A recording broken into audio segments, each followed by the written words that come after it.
Hello guys, welcome back to my YouTube channel. This is Abhinav back with another video. और आज इस video में हम लोग बात करेंगे आइल्स के रीडिंग मॉड्यूल के बारे में कि कैसे इसको अटेम्प्ट करना होता है और कैसे आप अपना बैंड स्कोर बढ़ा सकते हो 1 या फिर 1.5। और बताऊंगा कैसे मेरे 7 बैंड्स आ गए थे सिर्फ 10 दिन की प्रिपरेशन में, और बहुत सारे टिप्स एंड ट्रिक्स भी शेयर करूंगा। सो ये वीडियो एंड तक जरूर देखना, और अगर आप चैनल पे नए हो तो make sure you subscribe the channel. So without wasting any time, let's start the video.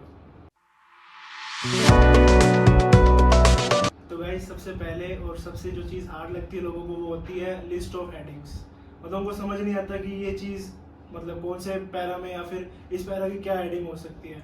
तो इस चीज़ को बताता हूँ कैसे अटेम्प्ट करना होता है।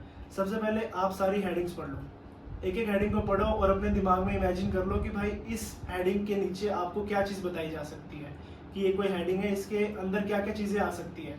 फिर आप सारे पैरा पढ़ो, आपको इजीली सब कुछ क्लियर होता जाएगा कि हाँ यार ये चीज़ तो इसी पैरा में बता रखी है। तो आप इसको ऐसे अटेम्प्ट कर सकते हो। आप ये प्रैक्टिस करोगे 2-3 बार, 4 बार, 5 बार, ये आपको एकदम क्लियर होता चला जाएगा। तो यार अब बात करते हैं कि आप समरी वाले पार्ट को कैसे अटेम्प्ट करोगे। तो यार समरी वाले पार्ट को आपको बिल्कुल पहले पैसेज तो देखना भी नहीं है कि पैसेज में क्या है। आप सीधा आ जाओ, अगर आपके बारे में समरी है तो सिर्फ उसमें आ जाओ, उसको देखो। और आप जैसे कई नीचे ऑप्शंस भी दिए होते हैं कईयों में, तो आप वो चीज़ें पढ़ो और नीचे ऑप्शंस के हिसाब से एज्यूम करो कि हाँ इस चीज़ में ये आ सकती है। इतना तो अपने कॉमन सेंस के लगा के आराम से उस चीज़ को कर सकते हैं। आप सिर्फ एज्यूम करो और उसमें उसको नोट कर लो। फिर आप जाओ अपने उसमें पैराग्राफ में, फिर पैराग्राफ पढ़ो, फिर उसको अटेम्प्ट करोगे तो आपको इजी भी लगेगा। क्योंकि अगर आप पहले समरी पढ़ लोगे तो आपको पता लग जाएगा कि हाँ भाई मेरे जो पैसेज दिया गया उसमें क्या क्या चीज़ें मेरे को देखनी है, क्या क्या चीज़ उसमें बताई गई है। तो गाइस अब बात करते हैं fill in the blanks, MCQ और ट्रू फॉल्स नोट गिवन को कैसे अटेम्प्ट करना है। तो सबसे पहली चीज़, ये तीनों जो होते हैं ये होते हैं ऑर्डर में। कि मतलब आपको अगर मान लो फिल इन द ब्लैंक्स दिया हुआ है तो आपका जो शुरुआत है वो पैरा 1 या पैरा 2 से होगी। ऐसा नहीं होगा कि पहले वाला दे दिया आपको लास्ट पैरा में और जो लास्ट वाला आ रहा है आपको फर्स्ट पैरा में आंसर मिल रहा है। तो ऐसा बिल्कुल भी नहीं होगा, ये चीज़ एकदम ऑर्डर में होगी।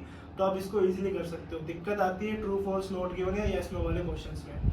तो अगर आपको एकदम ही स्टेटमेंट दिख रही है कि हाँ भाई ये बिल्कुल क्लियर बोल रहा है, सिनोनिम वगैरह एकदम सब सही है, तो आप वो ट्रू कर दोगे। बट कहीं ना कहीं कुछ ऐसे वर्ड्स यूज कर देते हैं कि मेजोरिटी या फिर 100% और मेजोरिटी में फर्क होता है। कि मेजोरिटी मतलब कि ऑलमोस्ट, या आप कह लो कि प्रॉपर वो वर्ड आपको लेके जाएगा कि हाँ यार ऐसा ही होगा, बट आपको लगेगा कि हाँ यार ये तो फॉल्स है, ये ट्रू है। बट अगर वो चीज़ पूरी क्लियर नहीं हो रही है तो आपको बिना देखे उसको नोट गिवन कर देना है। तो गाइस अब बताता हूँ कि मेरे 7 बैंड कैसे आ गए, वो भी 10 दिन के अंदर। तो सच पूछो तो मेरे को भी नहीं पता कैसे आ गए, मतलब आ गए। मैं बताता हूँ कि मैंने पेपर भर दिया था 14 दिन पहले मेरे पेपर से। तो उसमें मेरे पास दिन थे 14, और मैंने शुरुआत की थी रीडिंग की, आप समझो कि 10 दिन पहले या 12 दिन पहले मैक्सिमम। तो शुरुआत की तो मैं भी पहले बोर हो जाता था कि यार क्या है यार, 3 पैसेज 1 घंटा कौन लंबा मतलब पढ़ते रहो उसको फिर लिखते रहो। तो फिर और मेरा जो दोस्त है वो लगा हुआ था अपने उसमें इंस्टीट्यूट में, तो मैं करता था घर पे खाली तैयारी। तो मेरे घर पे आता था, वो लेकर आता था वहाँ से अपना शीट्स रीडिंग की। तो मैं पढ़ता था, भाई मेरे तो बैंड ही नहीं आते थे उसमें। मैंने कहा भाई तो बहुत ज़्यादा हार्ड है ऐसे वैसे करके। तो उसने कहा कि ऐसी आएंगी, ऐसे वैसे होगा। मैंने कहा नहीं भाई मैंने नहीं करनी है, मैं नॉर्मल कर लेता हूँ जो अपने आइल्स की अकेडमी बुक्स में आती है। तो मैं बस वही कभी एक दिन में एक बार प्रैक्टिस कर ली, अगले दिन नहीं किया, ऐसे चल रहा था। तो फिर मैंने मतलब ऑनलाइन जैसे आइल्स ऑनलाइन टेस्ट करके एक साइट होती है, उस पर आप अपना रीडिंग मतलब प्रैक्टिस कर सकते हो आइल्स की। तो मैंने उस पर प्रैक्टिस की। तो फिर मतलब मैं ज़्यादा प्रैक्टिस करता था नहीं, और नॉर्मल जितनी भी करता था मतलब आप समझो कि एकदम प्रॉपरली करता था कि हाँ अगर करनी है तो फिर करनी है। ऐसे नहीं कि यार चल ठीक है एक पैसेज कर लिया फिर ब्रेक ले लेते हैं, मतलब देनी है तो पूरी सिटिंग देनी है। तो बस यार फिर ऐसे प्रैक्टिस करता गया। तो फिर आ गया टेस्ट का दिन।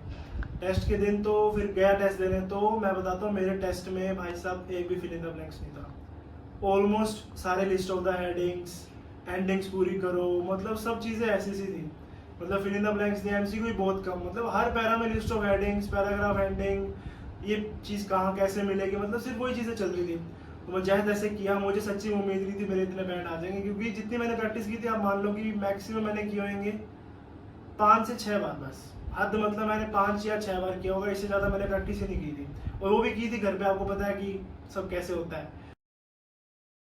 तो गाइस अब बढ़ते हैं कुछ टिप्स एंड ट्रिक्स या फिर कुछ बातें जो आपको ध्यान में रखनी है, जो बातें मैंने ध्यान में रखी थी अपना एग्जाम करते टाइम या प्रैक्टिस करते टाइम। तो सबसे पहली चीज़ आ जाती है कि अगर आप प्रैक्टिस कर रहे हो तो कभी भी आप अपना जो पहले पैसेज है या पैसेजेस हैं वो बिल्कुल मत पढ़ो। सबसे पहले आप पढ़ो अपने क्वेश्चंस। अगर समरी है तो सबसे पहले समरी पे जाओ, नहीं तो लिस्ट ऑफ हेडिंग्स पढ़ो, या आप पहले क्वेश्चंस पढ़ो। फिर आप पढ़ो पैराग्राफ। पैराग्राफ पढ़ो तो एक एक लाइन अच्छे से पढ़ो। और अगर आपको कोई चीज़ मान लो कोई वर्ड आपको समझ नहीं आ रहा है कि यार ये वर्ड का मतलब क्या है, मेरे को तो पता ही नहीं है, तो आप उसको छोड़ दो, क्योंकि जो ये मतलब हैवी वर्ड्स होते हैं या फिर जो वर्ड्स का मतलब नॉर्मल बंदों को नहीं पता होता, तो उसमें से जो क्वेश्चंस आते हैं वो मुश्किल से 2 या 3 होते हैं कि वो वही बच्चे क्लियर कर पाएंगे। इसीलिए तो आप उन चीज़ों को छोड़ दो और वो पढ़ते जाओ। उसको मतलब आप सोचो ही मत, जो आपको चीज़ समझ आ रही है आप उसका हिंदी में अपने दिमाग में मतलब सोचते जाओ या उसको पढ़ते जाओ।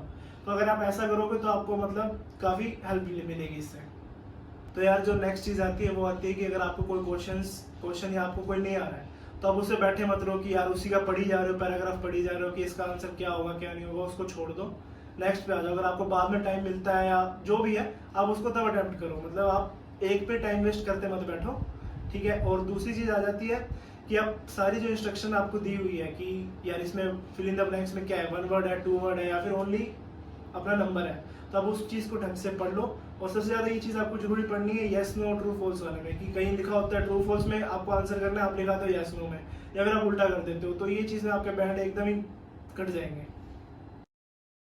तो गाइज अब बात करते हैं कि आपको इन पैसेजेस को अटेम्प्ट कैसे करना है। तो अगर आप घर पे पहले प्रैक्टिस कर रहे हो, तो जो अपना फर्स्ट पैसेज होता है आप उसको अपना कंपैरेटिवली कम टाइम दो। ऐसा नहीं कि आप तीनों पैसेज इकट्ठे कर रहे हो, आप अभी शुरुआत की आपने रीडिंग की, मतलब आपने आईएएस की प्रिपरेशन स्टार्ट की और आप सीधा 3 पैसेज कर रहे हो, तो पहले आप एकदम अपना फर्स्ट पैसेज पे ध्यान दो, उसका आप कोशिश करो कि आपके सारे आंसर सही हो। ऐसा नहीं कि यार 20 मिनट से ऊपर टाइम जा रहा है यार मेरे को सारे करने हैं, आप उस चीज़ के पीछे मत भागो। आप कोशिश करो कि आप जितने भी अटेम्प्ट कर रहे हो वो आपके 100% सही रहे, या फिर 90% तो कम से कम सही हो। कि अगर आप मान लो आपने अटेम्प्ट कर दिए सारे और आपके सही हो रहे हैं 50%, तो उस चीज़ का कोई मतलब रह नहीं जाता फिर। तो आप भागो पहले उसके पीछे कि आपको सारे सही करने हैं आपने जितने भी किए हैं। तो धीरे धीरे आप फिर 2 पैसेज करो अटेम्प्ट, फिर करो 3, फिर आपकी इस तरह से चीज़ आगे आगे मतलब आप इम्प्रूव करते जाओगे। और आपको प्रॉपर सीटिंग देनी पड़ेगी, ऐसा नहीं कि आपने कि पहले दिन कर लिया फर्स्ट पैसेज फिर 2 दिन छोड़ दिया, चलो यार परसों कर लेंगे, ऐसा कर लेंगे। तो आपको प्रॉपर सेटिंग देनी पड़ेगी, वरना आपको बोरिंग लगेगी, इसका कोई और सोल्यूशन तो फिर है ही नहीं। तो गाइस ये थी कुछ बातें रीडिंग मॉड्यूल से रिलेटेड, इसमें मैंने अपना एक्सपीरियंस शेयर किया और कुछ टिप्स एंड ट्रिक्स आपको बताए। होप ये टिप्स एंड ट्रिक्स आपके कुछ काम आएंगी, आपके बैंड्स थोड़े से इंक्रीज हो जाएंगे।